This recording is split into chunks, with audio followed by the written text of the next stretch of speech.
Numeri, hoofstuk 23. En Bileam het vir Balak gesê, jy moet vir my hier 7 altare bou en 7 bulle en 7 ramme daarop offer. Balak het toe gedoen wat Bileam hom gevra het. Toe offer Balak en Bileam 'n bul en 'n ram op elke altaar. En Bileam sê vir Balak, ek gaan so eentjie wegstap terwyl jy hier by jou brandoffer bly. Dalk ontmoet die Here my. Dit wat hy my dan laat sien, sal ek aan jou kom vertel. Toe stap hy op na 'n kaal hoogte. God het hom daar ontmoet. Toe sê Bileam vir hom, ek het 7 altare gebou en op elke altaar het ek 'n bul en 'n ram geoffer. Daarop lê die Here 'n woord in Bileam se mond. Jy moet teruggaan na Balak en die volgende sê. Bileam het toe teruggegaan na waar Balak en die leiers van Moab by die brandoffer staan. En Bileam het die boodskap oorgedra. Balak, die koning van Moab, het my uit Aram, uit die berge van die ooste, laat haal. Jy moet Jakob vir my kom vervloek, en jy moet Israel vir my verwens. Maar hoe vervloek ek iemand wat God nie vervloek nie? En hoe verwens ek iemand wat die Here nie verwens nie? Kyk, hier bo van die rotse af sien ek hulle. Ek het hulle van die heuwels afgewaar. Ja, dit is 'n volk wat in afsondering leef en homself nie beskou as deel van die nasies nie. Is dit moontlik om die stof van Jakob te tel of 'n kwart van Israel te bereken? Wanneer ek sterf, wil ek soos 'n opregte sterf. Ja, mag my lewe soos hulle sin eindig.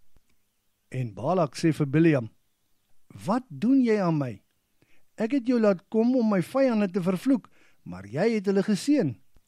Bileam het hom geantwoord, is dit dan nie my plig om alles net so te sê soos die Here dit in my mond gelê het nie? En Balak sê vir hom, jy moet saam met my na 'n ander plek toe gaan. Daar sal jy hulle nie heeltemal kan sien nie, maar net van die kant af. Dan moet jy hulle daar vervloek. Toe neem Balak hom na die veld van Sofim, wat verkenners beteken. Dit is op die kruin van die Pisgaberg. Daar het hy weer 7 altare gebou en op elkeen 'n bul en 'n ram geoffer.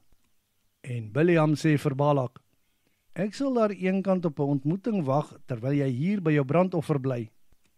Toe ontmoet die Here vir Bileam en lê 'n woord in sy mond. Jy moet teruggaan na Balak en dit vir hom sê. En hy het by Balak gekom waar hy en die leiers van Moab by die brandoffer staan. Toe vra Balak, en wat sê die Here? Bileam het toe die volgende boodskap aan hom oorgedra. Jy moet opstaan en mooi luister, Balak. Seun van Sipor, jy moet mooi hoor wat ek vir jou gaan sê.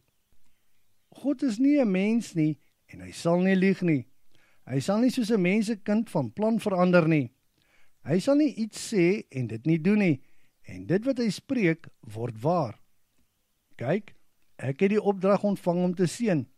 Hy het geseën en ek kan dit nie verander nie. Hy het geen onheil vir Jakob in gedagte nie. Vir Israel is daar geen moeilikheid in die vooruitsig nie. Die Here, sy God, is met hulle. Hulle jubel oor hulle koning. God het hulle uit Egipte laat optrek en is soos 'n buffel se horings vir hulle. Daar is geen voorspellings teen Jakob nie, en waar sê hy is nutteloos teen Israel. En van Jakob sal gesê word, God het wonderlike dinge vir Israel gedoen. Kyk, soos 'n leeuwyfie staan die volk op, en soos 'n leeu rek hy hom uit. Hy sal nie gaan lê voordat hy nie sy prooi opgevreet en die bloed van sy gevangenes gedrink het nie. En Balak sê vir Bileam, dan moet jy hulle glad nie vloek of seën nie. En Bileam antwoord, het ek jou nie van die begin af gesê nie? Ek sal alles doen wat die Here vir my sê. Daarop sê Balak vir Bileam, laat ek jou tog na 'n ander plek toe vat. Dalk sal dit vir God reg wees as jy hulle daar vandaan vloek. Balak het toe vir Bileam na die top van Peor geneem. Dit het 'n mooi uitsig oor die wildernis. Bileam sê toe vir Balak, jy moet hier vir my 7 altare bou. Offer dan 7 bulle en 7 ramme daarop. Toe maak Balak soos wat Bileam vir hom gesê het. Op elkeen van die 7 altare het hy 'n bul en 'n ram geoffer.